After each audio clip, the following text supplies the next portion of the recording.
Friends, this is Alpana Singh. तो चलिए friends, आज हम आप लोगों के लिए सी टेट 2023 के लिए बाल विकास एवं शिक्षा शास्त्र के महत्वपूर्ण प्रश्नों की श्रृंखला के साथ आए हैं।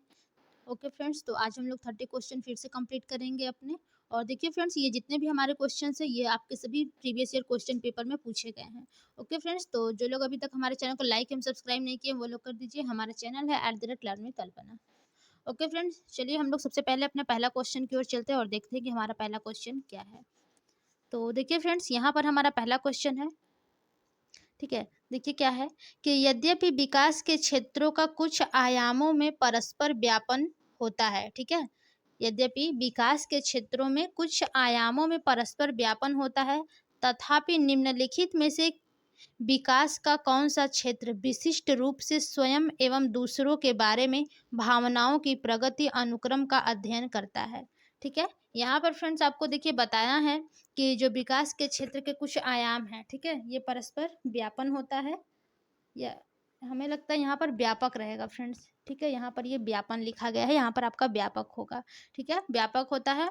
और तथापि निम्नलिखित में से विकास का कौन सा क्षेत्र विशिष्ट रूप से स्वयं एवं दूसरों के बारे में भावनाओं की प्रगति अनुक्रम का अध्ययन करता है। तो पहला ऑप्शन आपका है फ्रेंड्स नैतिक विकास, दूसरा है भाषा विकास, तीसरा है शारीरिक विकास और चौथा ऑप्शन है फ्रेंड्स संवेगात्मक विकास। तो देखिए फ्रेंड्स, ये जो आपके स्वयं एवं दूसरों के बारे में, ठीक है, भावनाओं की प्रकृति वाला अनुक्रम अध्ययन करना है, ठीक है, प्रगति का, तो ये आपका फोर्थ ऑप्शन फ्रेंड्स सही हो जाएगा, संवेगात्मक विकास। ठीक है, देखिए फ्रेंड्स, संवेगात्मक विकास में यह सीखना शामिल होता है कि भावनाएं क्या हैं। ठीक है, यह समझना कि वे कैसे और क्यों उत्पन्न होती हैं, और अपनी और दूसरों के भावनाओं को पहचानना होता है। ठीक है, और उन भावनाओं को प्रतिबंधित करने के लिए प्रभावी तरीके से विकसित करना होता है। ठीक है, तो यहाँ पर देखिए आपका संवेगात्मक विकास सही होगा है। चलिए अगला क्वेश्चन देखते हैं फ्रेंड्स। अगला क्वेश्चन है हमारा यहाँ पर फ्रेंड्स की विकास का कौन सा सिद्धांत यह निर्दिष्ट करता है कि समग्र निर्माण हेतु कुछ विशिष्ट प्रतिक्रियाएं विकास की बाद की प्रक्रिया से समन्वित होती हैं। ठीक है, विकास के कौन सा सिद्धांत यह निर्दिष्ट करता है कि जो समग्र निर्माण हेतु कुछ विशिष्ट प्रतिक्रियाएं हैं, ठीक है, विकास की बाद की प्रक्रिया से समन्वित होता है। तो यहाँ पर फ्रेंड्स आपका पहला ऑप्शन होगा निरंतरता का सिद्धांत, दूसरा है एकीकरण का सिद्धांत, तीसरा है शीर्षगामी सिद्धांत और चौथा ऑप्शन है फ्रेंड्स अधोगामी यानी कि समीप दूराभिमुख सिद्धांत। ठीक है, तो देखिए फ्रेंड्स, यहाँ पर जो आपका सबसे करेक्ट हो जाएगा वो आपका कौन सा सिद्धांत होगा, एकीकरण का सिद्धांत। ठीक है फ्रेंड्स, देखिए एकीकरण के सिद्धांत का क्या अर्थ होता है कि एक बच्चा के विकास के मार्ग में साथ साथ विभिन्न भागों को एकीकृत या संयोजित करना शुरू करता है ये। ठीक है, और देखिए ये जो भाग हैं, ठीक है, संपूर्ण और उसके हिस्से के साथ साथ विशिष्ट और सामान्य प्रतिक्रियाओं का एकीकरण है, जो एक बच्चों को उसके विकास और विकास के विभिन्न आयामों में संतोषजनक रूप से विकसित करता है। ठीक है फ्रेंड्स, तो यहाँ पर आपका देखिए सबसे करेक्ट ऑप्शन 2 हो जाएगा। चलिए अगला क्वेश्चन देख लेते हैं क्या है। अगला क्वेश्चन है हमारा फ्रेंड्स के निम्न में से कौन सा घटक सामाजिक सांस्कृतिक घटकों की श्रेणी में आता है जो विकास को प्रभावित करता है। ठीक है, निम्न में से आपको बताना है फ्रेंड्स कि कौन सा घटक सामाजिक सांस्कृतिक घटकों की श्रेणी में आता है जो विकास को प्रभावित करता है।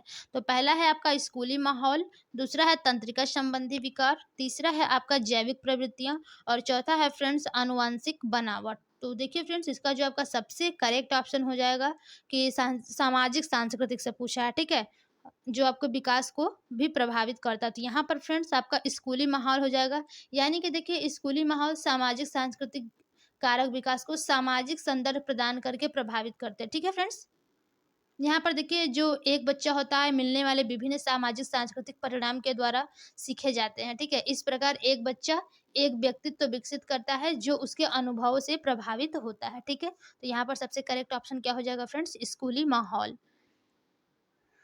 चलिए अगला क्वेश्चन देखते हैं फ्रेंड्स। अगला क्वेश्चन है हमारा फ्रेंड्स कि जीन पियाजे के संज्ञानात्मक विकास के सिद्धांत के अनुसार एक अध्यापिका 7 से 11 वर्ष की अवस्था वाले विद्यार्थी को स्वतंत्र रूप से कार्य करने के लिए ऐसा कार्य देती है जिसमें खाली स्थान की आवश्यकता है। देखिए फ्रेंड्स, जो जीन पियाजे के अनुसार 7 से 11 वर्ष की अवस्था होती है वो आपकी कौन सी अवस्था हो जाती है।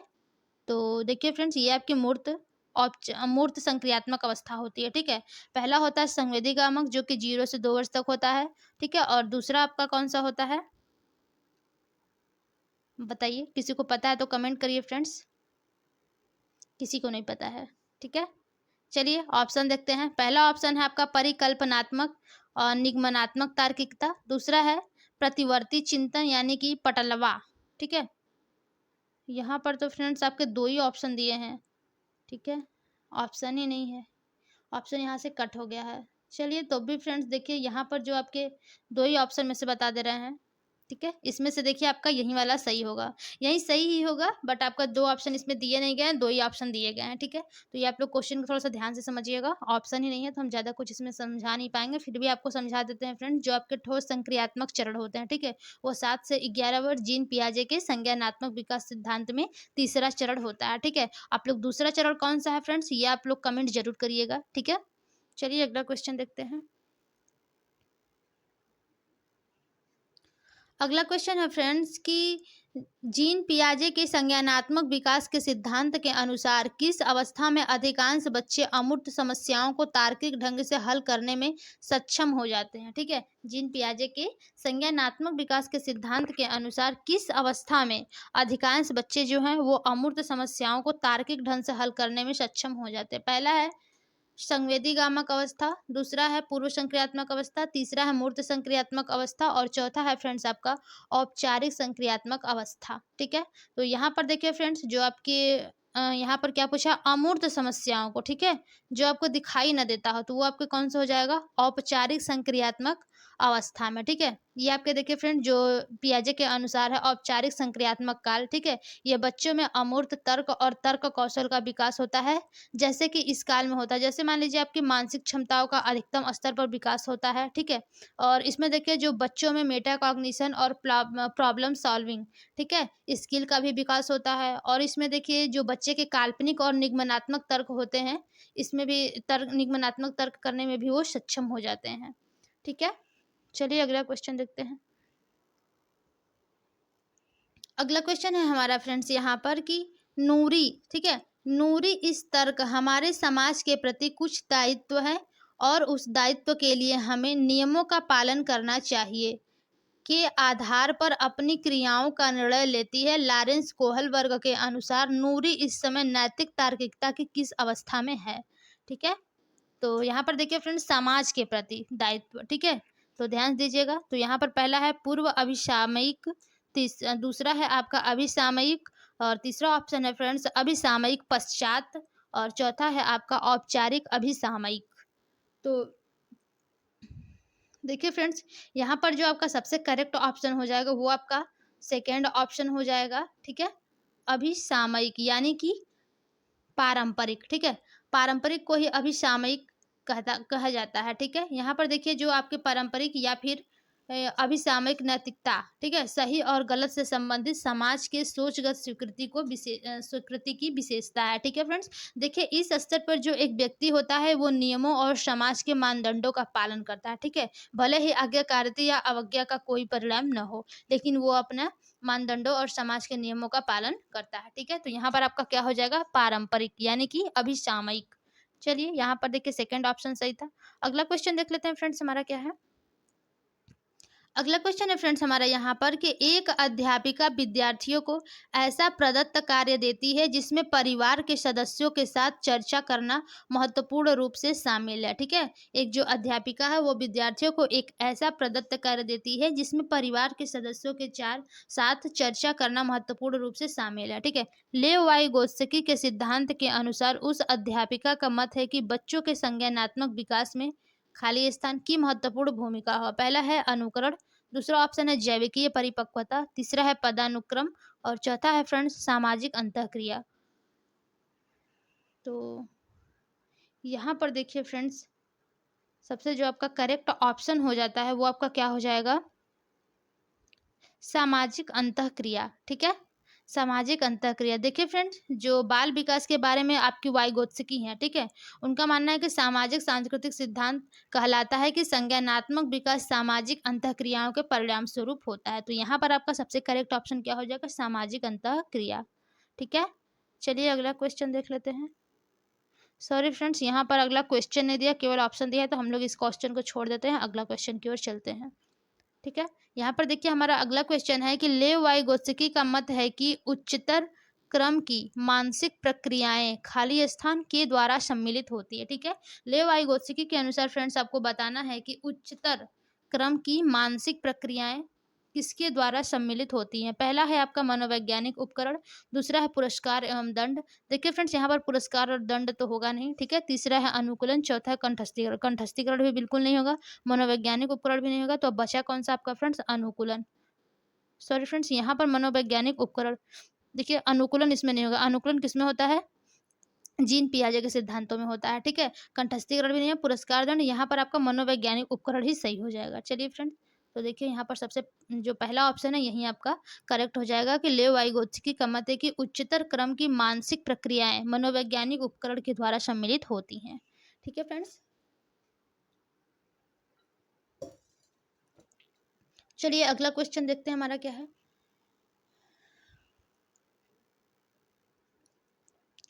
देखिए फ्रेंड्स, हमारा अगला क्वेश्चन है कि हार्वर्ड गार्डनर के सिद्धांत के अनुसार जो विद्यार्थी दूसरों की भावनाओं, मनोदशाओं और इरादों को अच्छी तरह से समझ पाते हैं, उनमें किस प्रकार की बुद्धि स्तर होता है। ठीक है, यहाँ पर हो जाएगा फ्रेंड्स, पहला ऑप्शन है अंतर्वैयक्तिक, दूसरा है स्थानिक, तीसरा है संगीतात्मक और चौथा है फ्रेंड्स अंतरावैयक्तिक। तो देखिए फ्रेंड, जो लोग दूसरों की बातों को समझ लेते हैं, ठीक है, उनकी भावनाओं को समझ लेते हैं, उनमें कौन सी बुद्धि होती है, उनमें होती है अंतर्वैयक्तिक। ठीक है, इसमें जो अंतर्वैयक्तिक बुद्धि होती है फ्रेंड्स, वो दूसरों की बातों को समझने में सहायक होती है, और जो फ्रेंड्स आपका यहाँ पर इंट्रा है, ठीक है, अंतरावैयक्तिक, वो खुद के लिए है। ठीक है, खुद की बातों को समझने और बोलने के लिए। चलिए यहाँ पर देखिए पहला ऑप्शन आपका सही हो जाएगा। चलिए अगला क्वेश्चन देख लेते हैं फ्रेंड्स। हमारा अगला क्वेश्चन है फ्रेंड्स कि लेव वाइगोत्स्की के विचारों के अनुसार निम्न में से कौन सा कथन भाषा और संज्ञान के बीच के संबंध को सही रूप से दर्शाती है। ठीक है, लेव वाइगोत्स्की के अनुसार फ्रेंड्स आपको बताना है कि विचारों के अनुसार निम्न में से कौन सा कथन भाषा और संज्ञान के बीच संबंध को सही रूप से दर्शाता है। ठीक है, तो यहाँ पर आपका पहला ऑप्शन हो जाएगा फ्रेंड्स कि भाषा के विचारों के स्वनियमन में कोई भूमिका नहीं है। ठीक है, और अगला ऑप्शन हो जाएगा फ्रेंड्स कि बच्चों को स्वनिर्देशित बातें उनकी आत्मकेंद्रियता को दर्शाती हैं। और यहाँ पर अगला ऑप्शन हो जाएगा फ्रेंड्स कि बच्चों की निजी वाक उनकी मौखिक सोच के आंतरिक स्तर को दर्शाती हैं। वाइगोत्स्की ने फ्रेंड निजी वाक के लिए बताया है। ठीक है, और चौथा है फ्रेंड के विचारों के मौखिकीकरण बच्चों के समस्या समाधान कौशलों में बाधक होता है, ये बिल्कुल गलत है। ठीक है, यहाँ पर देखिए फ्रेंड, जो आपका सबसे करेक्ट ऑप्शन हो जाएगा वो आपका थर्ड हो जाएगा कि वाइगोत्स्की के अनुसार बच्चे आत्मनिर्देशन के लिए निजी भाषा का उपयोग करते हैं। ठीक है, हमने आपको पहले ही बताया जो निजी वाक्य है वो आपके लिए वाइगोत्स्की ने कहा है।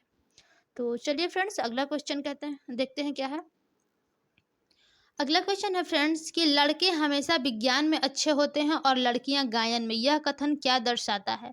देखिए हमने फ्रेंड्स आपको पहले ही बताया है कि यहाँ पर माना जाता है, बहुत हमारी पुरानी परंपरा है कि जो लड़के होते हैं वो मैथ में अच्छे होते हैं, जो लड़कियां होती हैं सिलाई कढ़ाई बुनाई गायन डांस, ठीक है, इस सब में अच्छी होती हैं। तो देखिए यहाँ पर ऑप्शन क्या है आपका, पहला है आपका जेंडर समता। जेंडर समता तो देखिए फ्रेंड्स यहाँ पर होगा नहीं। ठीक है, यहाँ पर डायरेक्ट आप लोगों को अलग कर दिया गया है कि लड़कियां जो है वो डांस में गाने में अच्छी होती है, जो लड़के होते हैं वो मैथ में। ठीक है, दूसरा है आपका जेंडर अनुरूपता, ये भी आपका नहीं होगा फ्रेंड्स, और तीसरा है आपका फ्रेंड जेंडर अस्मिता, और चौथा है फ्रेंड्स यहाँ पर जेंडर रूढ़िवादिता। तो यही आपका सबसे सही ऑप्शन हो जाएगा फ्रेंड्स, क्या, जेंडर रूढ़िवादिता। ठीक है, सबसे करेक्ट ऑप्शन कौन सा हो जाएगा, फोर्थ। चलिए अगला क्वेश्चन देख लेते हैं फ्रेंड्स, हमारा क्या है। देखिए फ्रेंड्स, हमारा यहाँ पर अगला क्वेश्चन है कि क्वेश्चन नंबर 13 है यहाँ पर कि कक्षा में विद्यार्थियों के, ठीक है, सामाजिक सांस्कृतिक संदर्भों के परिप्रेक्ष्य में विविधता खाली स्थान। ठीक है, पहला है विविधता, ठीक है, खाली स्थान है को विद्यार्थियों को उनके संदर्भ के आधार पर समूहों में बांटकर बहिर्वेशन करने के लिए इस्तेमाल करना। यहाँ पर फ्रेंड समूहों में आप नहीं बांट सकते हैं। ठीक है, किसी को तो समूहों में जो बांटना होता है बहिर्वेशन, ये आपका निगेटिव ऑप्शन होता है। दूसरा ऑप्शन है को अनदेखा करना चाहिए और मानकीकृत पाठ्यचर्या का क्रियान्वयन करना चाहिए। मानकीकृत पाठ्यचर्या जो होता है फ्रेंड्स, ये आपका नेगेटिव ऑप्शन हो जाएगा, ठीक है। और तीसरा है फ्रेंड्स कि को यानी कि विविधता को एक गुण के रूप में लेना चाहिए, ठीक है। और अवधारणाओं के शिक्षण में इस्तेमाल किया जाना चाहिए। ये तो कुछ हद तक ठीक है, बट हम लोग चौथा देख लेते हैं ऑप्शन की विविधता देखिए यहाँ पर है, हमने बता रहा है को विद्यार्थी का नामीकरण और रूढ़िबद्ध धारणाओं को पुख्ता करने के लिए इस्तेमाल करना चाहिए। ये बिल्कुल गलत है फ्रेंड्स। तो देखिए इसमें जो सबसे महत्वपूर्ण ऑप्शन है यानी कि सामाजिक सांस्कृतिक संदर्भ के परिप्रेक्ष्य में फ्रेंड्स, तो ये आपका यहाँ पर थर्ड ऑप्शन राइट हो जाएगा, ठीक है। कि जो यहाँ पर देखिए विविधता है, ठीक है, विविधता को एक गुण के रूप में लेना चाहिए और अवधारणाओं के शिक्षण में इस्तेमाल किया जाना चाहिए, ठीक है फ्रेंड्स। चलिए अगला क्वेश्चन देख लेते हैं क्या है हमारा। देखिए फ्रेंड्स यहाँ पर हमारा अगला क्वेश्चन है कि विद्यार्थियों में समालोचनात्मक चिंतन को समुन्नत करने के लिए अध्यापक को खाली स्थान, जिनमें खाली स्थान शामिल है। तो पहला है फ्रेंड्स, देखिए यहाँ पर समालोचनात्मक चिंतन को समुन्नत करना, ठीक है। तो पहला ऑप्शन है आपका खुले अंत वाले मुक्तोत्तर प्रश्न अपसारी चिंतन, ये तो आपका बिल्कुल सही है फ्रेंड्स समालोचनात्मक चिंतन के लिए। दूसरा है बंद अंत वाले अभिसारी, ये तो बिल्कुल नहीं होगा। तीसरा है वास्तविक जीवन संदर्भ की चुनौतियां अभिसारी चिंतन, ये भी आपका नहीं होगा फ्रेंड। चौथा है आपका संदर्भ रहित परिदृश्य घोषणात्मक ज्ञान का अनुप्रयोग, तो ये भी आपका नहीं होगा फ्रेंड्स।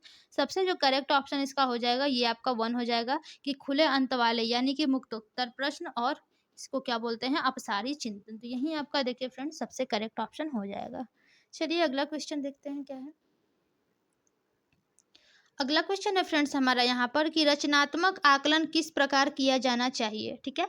रचनात्मक आकलन किस प्रकार किया जाना चाहिए। पहला है फ्रेंड्स आपका मानकीकृत परीक्षणों के समूह का उपयोग करके, ठीक है। और दूसरा ऑप्शन है यहाँ पर मानकीकृत, देखिए फ्रेंड्स ये आपका निगेटिव हो जाता है, बस कहीं कहीं आपका ये पॉजिटिव ऑप्शन माना जाता है, ठीक है। तो रचनात्मक आकलन के लिए यहाँ पर मानकीकृत परीक्षण नहीं होगा, ठीक है। दूसरा है आपका एक विशेष शिक्षक द्वारा, न कि एक सामान्य शिक्षक द्वारा।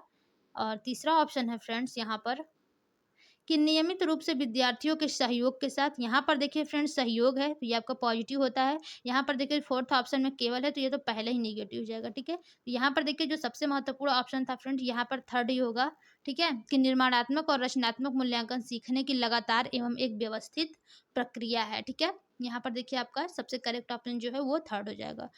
अगला क्वेश्चन है फ्रेंड्स कि समावेशी शिक्षा के अनुसार सभी विद्यार्थी अपनी सर्वोत्तम क्षमताओं को प्राप्त कर सके यह सुनिश्चित करने के लिए किन सिद्धांतों का पालन करना चाहिए, ठीक है। यहाँ पर फ्रेंड्स समावेशी शिक्षा के अनुसार आपको बताना है कि सभी विद्यार्थी अपनी सर्वोत्तम क्षमताओं को प्राप्त कर सके यह सुनिश्चित करने के लिए किन सिद्धांतों का पालन करना चाहिए। पहला है समता, दूसरा है समानता, तीसरा है पक्षपात, चौथा पृथक्करण। पक्षपात और पृथक्करण होगा नहीं, समता समानता, यहाँ पर होगा आपका समता, ठीक है फ्रेंड्स। देखिए सबसे करेक्ट जो ऑप्शन हो जाएगा वो समता होगा, ठीक है। देखिए समावेशी शिक्षा का जो तात्पर्य होता है फ्रेंड्स वो शिक्षा प्रणाली में सभी बच्चों को शामिल करना होता है, ठीक है, भले ही उनके मतभेद और अक्षमताएं कुछ भी हो। ओके, तो हमारा राइट ऑप्शन क्या हो जाएगा फर्स्ट। चलिए अगला क्वेश्चन देख लेते हैं क्या है। हमारा अगला क्वेश्चन है फ्रेंड्स कि गति समन्वय वैकल्य प्रत्यक्ष रूप से किन कठिनाइयों से संबंधित है, ठीक है।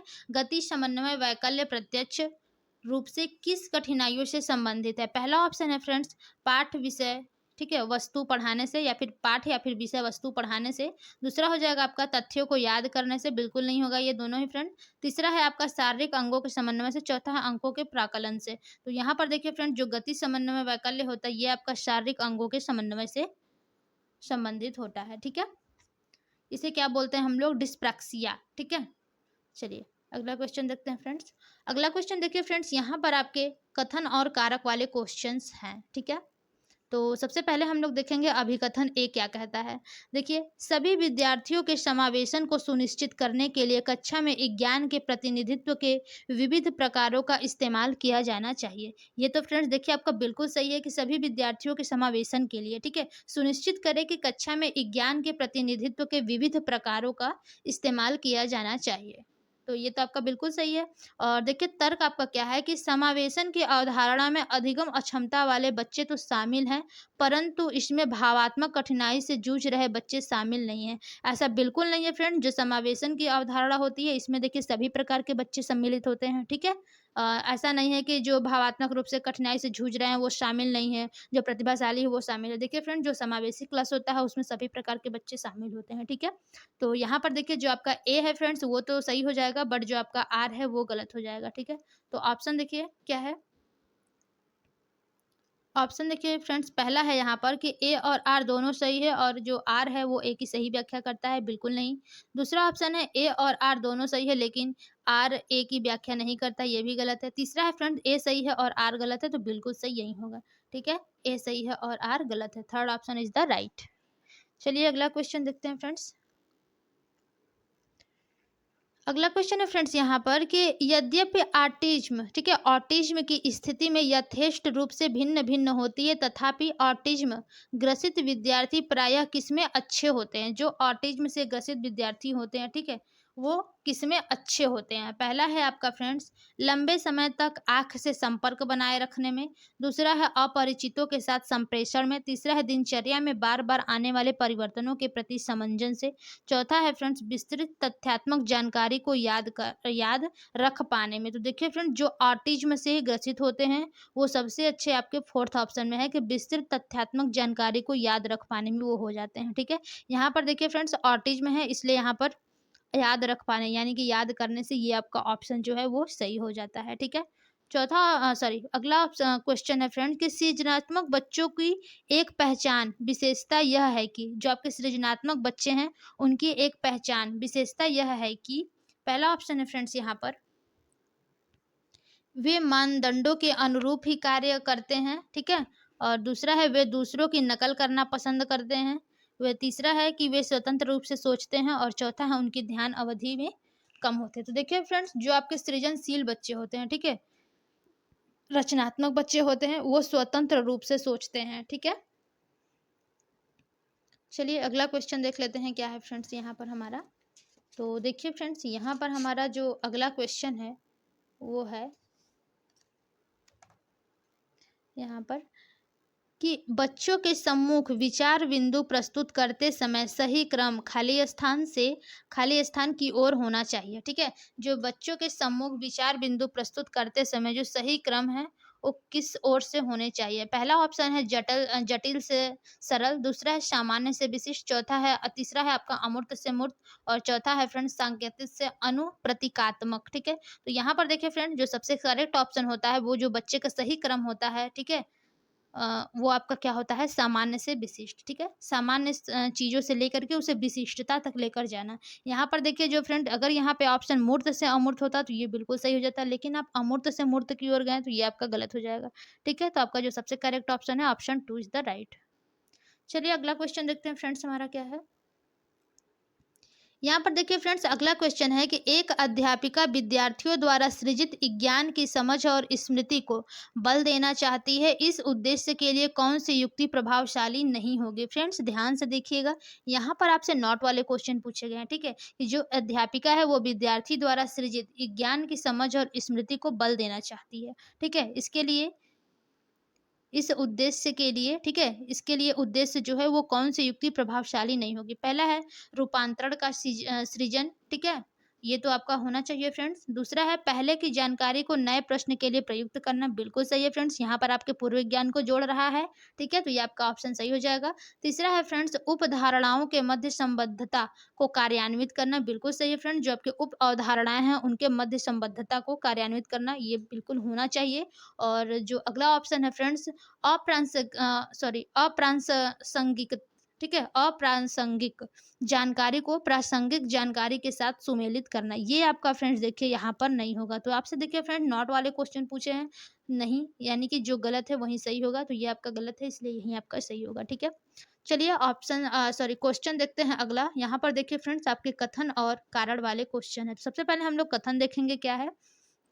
तो देखिए फ्रेंड्स, यहाँ पर कथन है कि एक शिक्षक को विद्यार्थियों को ठीक है, एक शिक्षक को विद्यार्थियों को अपनी चिंतन प्रक्रियाओं के बारे में और अपने सीखने के तरीकों के बारे में सोचने के लिए प्रोत्साहित करना चाहिए। देखिए फ्रेंड्स, ये बिल्कुल सही है। जो एक शिक्षक होता है वो अपने विद्यार्थियों के लिए, ठीक है, चिंतन प्रक्रियाओं के बारे में और सीखने के तरीकों के बारे में सोचने के लिए प्रोत्साहित करना चाहिए। तो ये बिल्कुल शिक्षक का कार्य ये होना चाहिए। ठीक है, अगला है फ्रेंड्स कारक कि अधिसंज्ञान उच्च क्रम से संज्ञानात्मक कौशलों के विकास में मदद करता है। ये भी आपका देखिए फ्रेंड्स बिल्कुल सही है। जो आपका अधिसंज्ञान होता है, ठीक है, वो उच्च क्रम की संज्ञानात्मक कौशलों के विकास में मदद करता है। तो देखिए फ्रेंड्स, ये दोनों ही सही हैं आपके, और व्याख्या भी ये सही कर रहा है। अधिक संज्ञान का मतलब देखिए फ्रेंड्स मेटाकॉग्निशन से होता है। ठीक है, यानी कि जो आपके ग्रीक मूल शब्द है मेटा, इससे लिया गया है। ठीक है, जिसका अर्थ होता है परे। ठीक है, तो चलिए आगे देखते हैं ऑप्शन क्या है। यहाँ पर ऑप्शन पहला है ए और आर दोनों सही है, और जो आर है वो ए की सही व्याख्या करता है फ्रेंड्स। तो यहाँ पर देखिए बिल्कुल सही है। तो ये थर्ड जो आपके दूसरा तीसरा चौथा ऑप्शन है, पढ़ने की जरूरत नहीं है। ठीक है, पहला ऑप्शन ही आपका करेक्ट है। चलिए अगला क्वेश्चन देख लेते हैं फ्रेंड्स। देखिए यहाँ पर हमारा अगला क्वेश्चन है फ्रेंड्स कि करण हमेशा किसी भी समस्या का एक से अधिक समाधान सोचता है और अक्सर नौचारी समाधानों को सुझाता है। यह किस तरह की सोच का उदाहरण है। देखिए फ्रेंड्स, यहाँ पर जाहिर सी बात है कि ये तो आपका अपसारी सोच होगा। ठीक है, अपसारी चिंतन, जिसमें आपके एक ही क्वेश्चन के कई आपके पास आंसर होते हैं, उसके उसे क्या बोला जाता है, अपसारी सोच। ठीक है, तो चलिए ऑप्शन में देख लेते हैं। देखिए ऑप्शन में पहले ही दिया है अपसारी, अभिसरण, नकारात्मक, तर्कहीन। तो देखिए फ्रेंड्स, सबसे जो करेक्ट ऑप्शन हो जाएगा वो आपका अपसारी सोच होगा। ठीक है, अपसारी चिंतन में देखिए फ्रेंड्स, जो आपके सोच होते हैं वो एक ही क्वेश्चन के कई आंसर उसके होते हैं। ठीक है, उसे हम लोग क्या बोलते हैं, खुले अंत वाला प्रश्न या फिर अपसारी सोच चिंतन। ठीक है, तो चलिए अगला क्वेश्चन देख लेते हैं। देखिए फ्रेंड्स, हमारा यहाँ पर अगला क्वेश्चन है कि अधिगम प्रभावशाली और अर्थपूर्ण हो इसके लिए क्या महत्वपूर्ण है। ठीक है, जो अधिगम है फ्रेंड्स आपका, वो प्रभावशाली और अर्थपूर्ण हो इसके लिए क्या महत्वपूर्ण है। पहला है विद्यालय में हो रहे अधिगम और विद्यालय के बाहर के जीवन के बीच संबद्धता स्थापित करना। ठीक है, और दूसरा ऑप्शन है फ्रेंड्स यहाँ पर कि विषय सामग्री को इस प्रकार से प्रस्तुत करना जिससे कि विद्यार्थी उस ज्ञान के दौरान दैनिक सॉरी फ्रेंड्स यहाँ पर विद्यार्थी उस ज्ञान को दैनिक जीवन में प्रयोग करने का प्रयास न कर पाए। देखिए फ्रेंड्स, यहाँ पर न कर पाए, यदि यहाँ पर कर पाता दैनिक जीवन से तो ये आपका पॉजिटिव हो जाता है, यहाँ पे ये नेगेटिव हो गया। तीसरा है अवधारणा, तो ओ ठीक है, अवधारणाओं को इस तरीके से पढ़ना जिससे कि विभिन्न उप अवधारणाओं में संबद्धता स्थापित न हो सके। यहाँ पर फ्रेंड्स देखिए संबद्धता स्थापित होना चाहिए। ठीक है, और चौथा है कि ज्ञान के दोहराव पर बल देना चाहिए और समझ के लिए उत्कंठा को कम से कम करना चाहिए। ये भी आपका देखिए फ्रेंड्स नहीं होगा। जो सबसे आपके महत्वपूर्ण तथ्य हैं, ठीक है, सबसे आपका जो महत्वपूर्ण क्वेश्चन का ऑप्शन है ये आपका पहला हो जाएगा कि जो विद्यालय में हो रहे अधिगम है वो विद्यालय के बाहर के जीवन के बीच संबद्धता स्थापित करना। ठीक है, तो आपका first option is the right हो जाएगा। चलिए अगला क्वेश्चन देखते हैं फ्रेंड्स। देखिए फ्रेंड्स, हमारा अगला क्वेश्चन है कि कक्षा के परिवेश शिक्षण शास्त्रीय प्रविधियों और आकलन की विधियों का चयन इस प्रकार से करना चाहिए कि वे विद्यार्थी में खाली स्थान के उन्नयन को सुनिश्चित कर सके। ठीक है, कक्षा का जो आपका फ्रेंड्स परिवेश है, ठीक है, शिक्षण शास्त्रीय प्रविधियों और आकलन की विधियों का चयन इस प्रकार से करना चाहिए कि वे विद्यार्थी में क्या, ठीक है, उन्नयन को सुनिश्चित करता है। तो यहाँ पर देखिए पहला है जिज्ञासा, दूसरा है अरुचि, तीसरा है प्रतियोगिता, चौथा है फ्रेंड्स कंठस्थीकरण। तो देखिए फ्रेंड, जो इसका राइट ऑप्शन जो हो जाएगा वो आपका क्या हो जाएगा, यहाँ पर जिज्ञासा हो जाएगा। ठीक है, देखिए कक्षा के परिवेश शिक्षण शास्त्रीय प्रविधियों और आकलन की विधियों का चयन इस प्रकार से करना चाहिए कि वे विद्यार्थियों में जिज्ञासा के उन्नयन को सुनिश्चित कर सके। ओके फ्रेंड्स,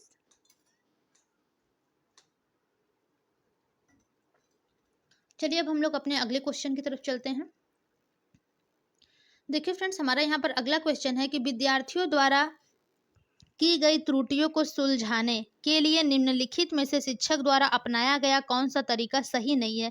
फ्रेंड्स ध्यान से देखिएगा, यहाँ पर आपसे नॉट वाले क्वेश्चन पूछे गए हैं। ठीक है, कि विद्यार्थियों द्वारा की गई त्रुटियों को सुलझाने के लिए निम्नलिखित में से शिक्षक द्वारा अपनाया गया कौन सा तरीका सही नहीं है। तो पहला है फ्रेंड्स त्रुटियों के प्रतिरूपों की खोज करना। ठीक है, त्रुटियों के प्रतिरूपों की खोज करना। दूसरा है आपका कि अधिगम में कमियों के बारे में जानना जिनके कारण त्रुटियां होती हैं। तीसरा है फ्रेंड्स कि विद्यार्थियों की त्रुटियों को सुधारने के लिए सहयोग करना।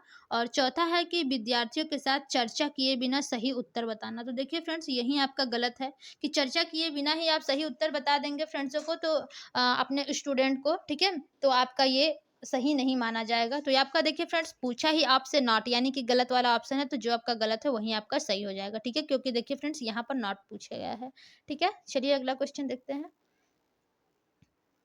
अगला क्वेश्चन है फ्रेंड्स कि एक अध्यापिका को अपने विद्यार्थियों में खाली स्थान को प्रोत्साहित करना चाहिए। ठीक है, तो ये जो अध्यापिका है उसे अपने विद्यार्थियों में किस चीज के लिए प्रोत्साहित करना चाहिए। तो पहला है आपका योग्यता का सत्वमत, और क्या है, प्रदर्शन अभिमुखी लक्ष्य। दूसरा है योग्यता का वार्धित मत, महारत अभिमुखी लक्ष्य। तीसरा है योग्यता का सत्वमत, असफलता परिहारी लक्ष्य। और चौथा है यहाँ पर फ्रेंड्स कि योग्यता का वार्धिक मत, असफलता स्वीकार्य लक्ष्य। तो देखिए फ्रेंड्स, इसका जो सबसे करेक्ट ऑप्शन आपका हो जाएगा कि एक अध्यापिका को विद्यार्थियों के लिए क्या प्रोत्साहित करना चाहिए विद्यार्थियों में ना। तो ठीक है, तो यहाँ पर देखिए फ्रेंड्स, योग्यता का वार्धिक मत होगा और महारत अभिमुखी लक्ष्य। ठीक है, तो देखिए यहाँ पर क्या हो जाएगा, एक अध्यापिका को अपने विद्यार्थियों में योग्यता की वार्धिक मत और महारत अभिमुखी लक्ष्य को प्रोत्साहित करना चाहिए। ठीक है,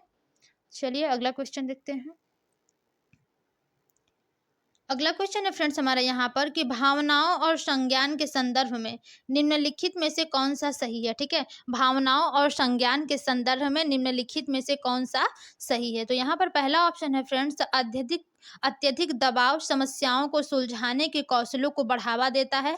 ठीक है, और दूसरा है हर्ष और उल्लास की भावना चर्चा में भाग लेने के लिए बढ़ावा देती है। तीसरा ऑप्शन है फ्रेंड्स कि अत्यधिक चिंता जानकारी के प्रसंस्करण में सुधार लाती है। और चौथा है कि नीरसता की भावना समालोचनात्मक चिंतन में सुधार लाती है। तो देखिए फ्रेंड, जो इसका सबसे सही ऑप्शन होगा ये आपका दूसरा होगा कि हर्ष और उल्लास की भावना चर्चा में भाग लेने के लिए बढ़ावा देती है। बिल्कुल सही है। ठीक है, अगर आप अत्यधिक देखिए फ्रेंड्स दबाव में रहेंगे तो समस्याओं को सुलझाने का कौशल बढ़ावा तो मिलेगा नहीं। ठीक है, और अधिक चिंता में फ्रेंड रहेंगे तो आप प्रसंस्करण में सुधार नहीं ला सकते हैं। अधिक आप निराश रहेंगे, समालोचनात्मक चिंतन में भी आपका सुधार नहीं होगा। तो देखिए फ्रेंड्स, सबसे करेक्ट ऑप्शन जो होगा वो आपका सेकंड हो जाएगा कि हर्ष और उल्लास की भावना चर्चा में भाग लेने के लिए बढ़ावा देती है। तो ये आपका सबसे करेक्ट ऑप्शन क्या हो जाएगा, 2। चलिए आज का सबसे लास्ट क्वेश्चन करते हैं सीडीपी का फ्रेंड्स। तो देखिए हमारा क्वेश्चन है कि निम्नलिखित में से क्या प्रभावी समस्या समाधान कौशलों के विकास में योगदान देता है। ठीक है, इसमें से फ्रेंड्स आपको बताना है कि समस्या समाधान कौशल में विकास में योगदान देता है। ठीक है, प्रभावी समस्या समाधान कौशल के विकास में योगदान देता है। पहला है आपका अभिसारी चिंतन। देखिए फ्रेंड्स, यहाँ पर आपका अभिसारी तो होगा नहीं, यहाँ पे यदि अपसारी होता तो वो हो जाता। ठीक है, और दूसरा है स्मरणोपकारी विधियां, ये आपका हो सकता है फ्रेंड। थर्ड है समझ बनाना यानी कि बोध, बिल्कुल। और चौथा है निष्क्रिय अनुकरण, ये भी आपका नहीं होगा। तो देखिए फ्रेंड, दूसरा और तीसरा बिल्कुल सही है। देखिए कौन से ऑप्शन में है, 2 ऑप्शन में, तो आपका करेक्ट ऑप्शन क्या हो जाएगा, 2। ओके फ्रेंड्स, तो आज के सीडीपी की क्लास में हमने 30 क्वेश्चन कंप्लीट किए हैं। तो जो लोग देखिए अभी तक हमारे चैनल को लाइक एंड सब्सक्राइब नहीं किए हैं वो लोग कर दीजिए, और अपने सभी दोस्तों में भी शेयर कर दीजिए ताकि सबको हेल्प मिल सके। ओके फ्रेंड्स, चलिए ठीक है, आज के लिए इतना ही। मिलते हैं अपने अगली क्लास में, तब तक के लिए धन्यवाद।